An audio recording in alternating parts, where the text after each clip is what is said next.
Hello everyone, I am Engineer Satyendra Kumar. Welcome you on our favorite YouTube channel SK Maths Mania. तो इससे पहले वाला जो हमारा क्लास था उसमें हम लोग क्या पढ़े थे, क्लासिफिकेशन ऑफ फंक्शन के बारे में, और क्लासिफिकेशन में स्पेशल टाइप ऑफ फंक्शन के बारे में पढ़ रहे थे, राइट। तो आज के क्लास में भी स्पेशल क्लासिफिकेशन को ही कंटिन्यू कर रहे हैं और उसमें आज की क्लास में बेसिकली हम लोग पढ़ेंगे इवेन फंक्शन के बारे में, ठीक है।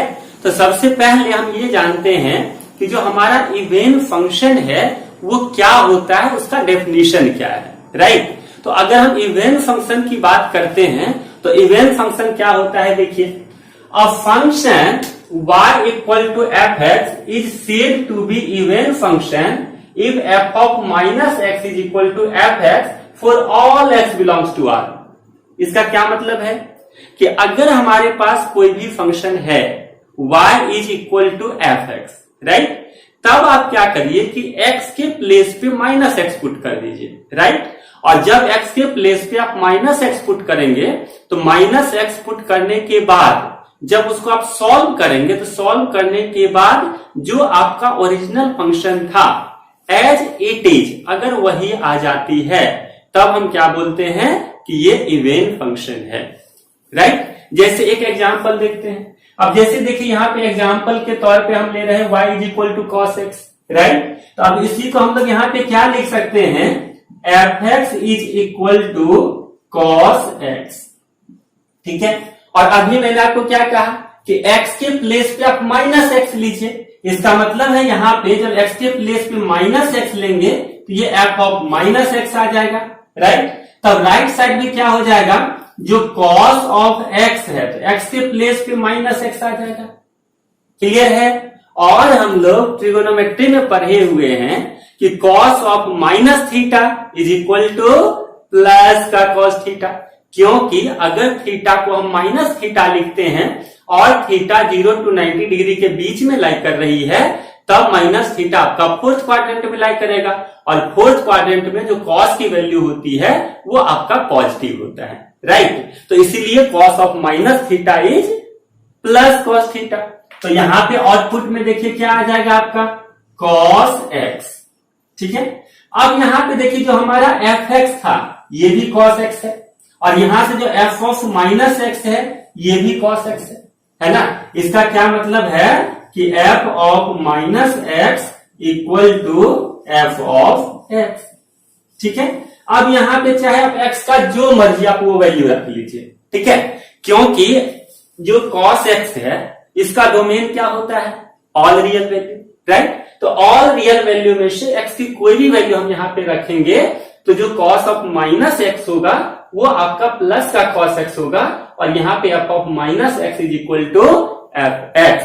तो अब यहाँ पे हमने क्या किया था, एक्स के प्लेस पे माइनस एक्स पुट किया था, बट आउटपुट में हमें क्या आया, ओरिजिनल फंक्शन, राइट। तो इस तरह के फंक्शन को हम लोग क्या बोलेंगे, इवेन फंक्शन, राइट। चलिए एक और एग्जाम्पल देखते हैं। अब दूसरा एग्जाम्पल देखिए, y is equal to X X square, ठीक। तो अगर हम F X is equal to X X square को अगर हम कंसीडर करते हैं तब देखिए क्या हो जाएगा। अब आप x के place to minus X put करिए तो ये हमारा आ जाएगा f ऑफ माइनस एक्स तो इक्वल टू माइनस एक्स का होल स्क्वायर।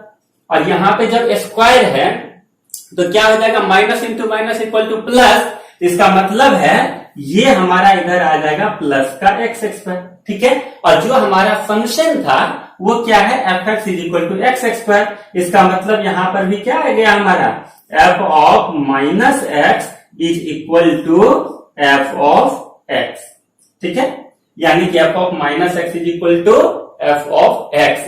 तो ये जो कंडीशन है हमारा डेफिनेशन में उसको ये फुलफिल कर रही है कि ये कौन से फंक्शन हो जाएगा, इवेन फंक्शन हो जाएगा, क्लियर है ये।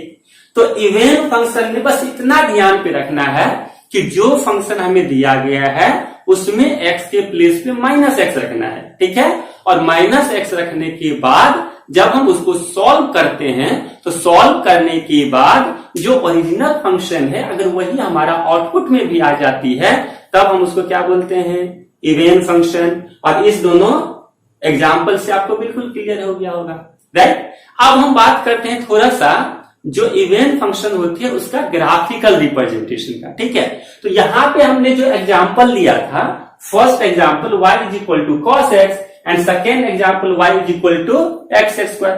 तो इससे पहले जब हम क्लासिफिकेशन पढ़े थे अलजेब्राइक फंक्शन का और ट्रिगोनोमेट्रिक फंक्शन का, तो उसमें इस दोनों का ऑलरेडी हम लोग ग्राफिकल रिप्रेजेंटेशन पढ़ चुके हैं। तो अगर आपने वो वीडियो देखा होगा या वहां पे आपने पढ़ा होगा, तब आपको ये पता चल गया होगा कि जो cos x का ग्राफिकल रिप्रेजेंटेशन है वो आपका इस तरह से होता है। ठीक है ना, और जो x स्क्वायर है ये आपका क्वाड्रेटिक फंक्शन था और इसी को बोलते हैं स्क्वायर्ड फंक्शन।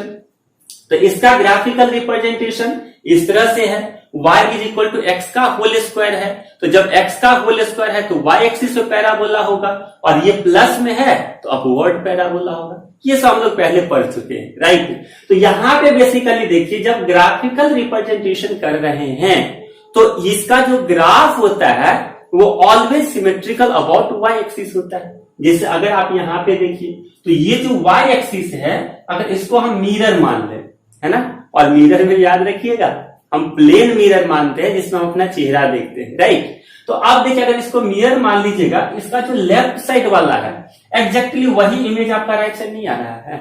अगर इसको मिरर मान लेंगे तो देखिए जो लेफ्ट साइड वाला है वो उसका जस्ट मिरर इमेज है ना, क्या है, मिरर इमेज। जैसे देखिए हम जब प्लेन मिरर के सामने खड़े होते हैं अपना चेहरा देखने के लिए, तो मिरर से जितना डिस्टेंस पे हम होते हैं उतना ही डिस्टेंस पे मिरर के पीछे हमारा इमेज बनता है। ठीक है ना, तो उसी तरह से देखिए अगर हम मिरर में टच कर जाएंगे तो हमारा इमेज भी पीछे से लगेगा कि आगे मिरर को टच कर रही है ना। तो उसी तरह से यहाँ पे इसका ग्राफ देख लीजिए, जो लेफ्ट हैंड साइड है उसी का mirror image right hand side है। आप इस एग्जांपल में भी देख लीजिए, ये जो हमारा y एक्सिस है, इस y एक्सिस के लेफ्ट हैंड साइड जैसा है वैसा ही राइट हैंड साइड है, यानी कि इसका मिरर इमेज है।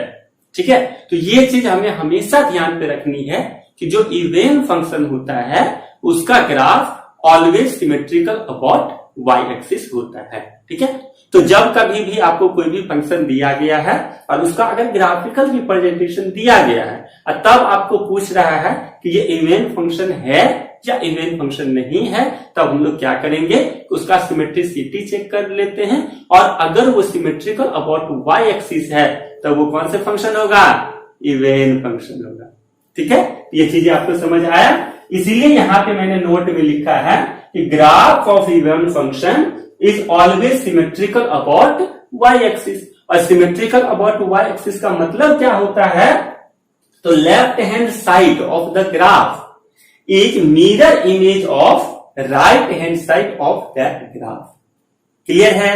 तो अब अगर आपको कोई भी फंक्शन दिया गया है तो उसको आप ये चेक कर लेंगे कि वो इवेन फंक्शन है या नहीं, दोनों तरीके से, एनालिटिकल मेथड से भी और ग्राफिकल मेथड से भी। तो एनालिटिकल मेथड से आप कैसे चेक करेंगे, तो इस तरह से x के प्लेस पे आप -x पुट करके देखेंगे, और अगर आउटपुट में आपका ओरिजिनल फंक्शन आ गया तो इवेन फंक्शन हो गया। तो ये हो गया आपका एनालिटिकल मेथड, और ये हो गया आपको ग्राफिकल मेथड। ग्राफिकल मेथड से आप कैसे चेक करते हैं कि अगर सिमेट्रिकल अबाउट y एक्सिस है तब आपका इवेन फंक्शन होगा, अदरवाइज इवेन फंक्शन नहीं होगा। ठीक है, आज के क्लास में मजा आया।